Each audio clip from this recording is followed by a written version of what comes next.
We looked at the options at scrum off and fly off over the last couple of weeks, and Ryan, I thought staying on the same theme, let's talk about fullback. For me, Warwick Gelant, not just based on his outstanding man of the match performance last weekend, but just generally this season, I think he's really put himself in a position to be at the ahead of the queue.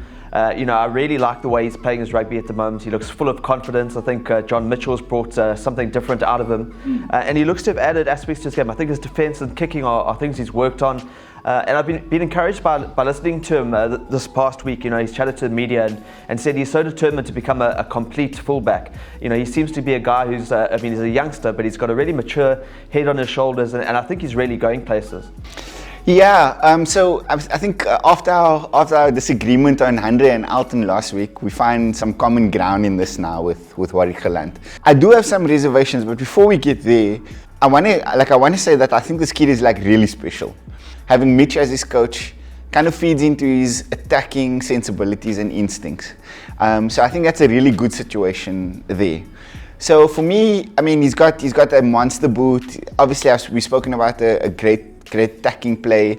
His spatial awareness is really good. His skills, especially in contact, is above average for a South African player, I would say. And then also just good sort of game sense. So he ticks a lot of boxes for me. So there's two issues, I think, is that we're speaking about a young fullback in his second year, effectively, of professional rugby, as being the answer to the Springboks at fullback, which is self-evidently an issue. And then secondly, I think you have to look at who you play Gelant in combination with. So that back three for me is critical. So you've got to then have a three that complements each other. And I think given the options that we have, that might play into issues with Gelant. But I would say overall he's probably the best of a small pool of fullbacks that we can select. Yeah, sure. I think just to throw a few other names in the hat, as we were chatting about earlier, Andries Coetzee from the Lions probably being the incumbent last year. I just think his form's been a bit up and down. I don't think he's going to retain that jersey based on what I've seen so far over the 9 rounds of Super Rugby to date. And then the local bolter, maybe the young Kerwin Bosch, who's shown some good things. He seems to have finally settled at fullback as opposed to being caught between fly-off or fullback, which is good for him. But defensively, I still am not so sure. But he's got an incredible long kicking game, and these hanging restarts that I think is a real strength of his. In terms of getting that kickoff back. Overseas bolter for me would probably be Billy Leroux, but that's about it. Yeah, and there's a clear illustration of the issues that we face. For me, the fact that Andries Coetzee was the Bok fullback for an entire test season is an indictment on the state of South African rugby that we kind of were in last year. He's a competent Super Rugby player. I think in many ways he's similar to Alton. When I looked at reasons why Alton isn't a test fly-off, in my view. And Andries Coetzee is the same. Very competent Super Rugby player, will do a job for you at that level. But the step up for me is just beyond him. Dylan Lades, same. I would probably go Gelant and Willie Leroux at this stage. I think he's playing really well for us in a competition that is growing in strength every year. So those would be my two primary fullbacks. And then for Rassie Erasmus to make a call between the two of them. But for me, Bosch, again, a year too soon for him. I think he's developing his game in critical areas. I don't doubt that he'll be a Springbok. I just don't think he's there yet. Yeah. Well, let's move quickly into the predictions of the big derby being that of the Sharks and Stormers. And again, Sharks last weekend were so disappointing against the Bulls, and I think it'll all come down to how they respond. Do they now come back with a big backlash, or has that game really broken them? I think we'll learn a lot more. Probably the game will be decided on which forward pack fronts up. I think that's going to be a decisive area, undoubtedly. We saw that in the Currie Cup final last year.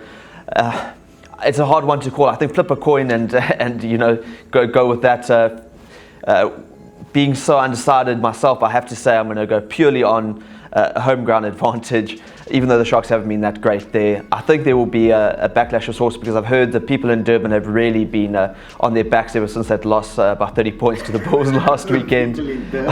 But yeah, 3 to 5 points. I think Sharks will just edge it, but you might have a different view there. Yeah, for me, again, this is quite a disheartening situation, because these are essentially meant to be two of our premier franchises in this competition, and we're speaking about them in a context that kind of encapsulates like how poor this season has been, like the Sharks and the strength of this squad versus what the opponents are offering should be comfortable winners, in addition to them having home ground advantage.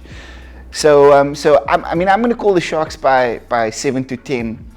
But again, like, the quality of rugby that I expect is not going to blow anyone away. And that for me is actually a really sad thing, given that these are supposed to be two premier franchises from South Africa who must be competing with New Zealand's best to be the premier franchise in this competition. Yeah. Then early up on Friday, probably a game that should be quite compelling. Lions' first game on tour in Sydney, coming up against the Waratahs, who've now won 4 games in a row. What I just think will be a decisive factor is the Lions go into their first game overseas after a bye. I think they'll be refreshed and very confident after their good win over the Stormers before that. Yeah. I think it'll just give them that boost that they really needed in terms of their confidence, and I think it'll be enough to see them to a win of about 5 to 10. Yeah, even without Warren Whiteley, which is again a sad situation for South Africa. I rate him a lot. He's got this chronic injury now that we need to sort out, because when he plays for the Springboks, he's an asset. When he plays for the Lions, he's clearly an asset. And so even without Warren Whiteley, I think they'll have enough to win in Sydney. I'm actually going for comprehensive margin there, 12 to 15 to the Lions. Okay, sure. And then I think the easiest of the lot, the Bulls coming up against the Rebels now at Loftus. Tough for an Australian team to travel to Pretoria and win on the half out there. And I think the Bulls just showed last weekend that they're getting stronger and stronger. They looked a class above against the Sharks, and I think that confidence will just translate into a win of about 15 points. Yeah, so I was encouraged by the Bulls again last week. The measure of any South African franchise is playing against New Zealand's best. So I'm not going to get ahead of myself and sing their praises like I done early in the season for those performances against local franchises. But having said that, I did enjoy watching them play last week. I think Mitch's tactical philosophy is starting to entrench itself. And I saw a lot of good things, particularly an attack from the Bulls last week. The Rebels have done well this season in patches, but to travel to South Africa and to win at Loftus, I think is beyond them. The Bulls by 15. All right, great. Well, thanks, Ryan. Yeah, all 4 South African teams on show this weekend, and let's keep an eye on the fullbacks and see what the weekend has to show.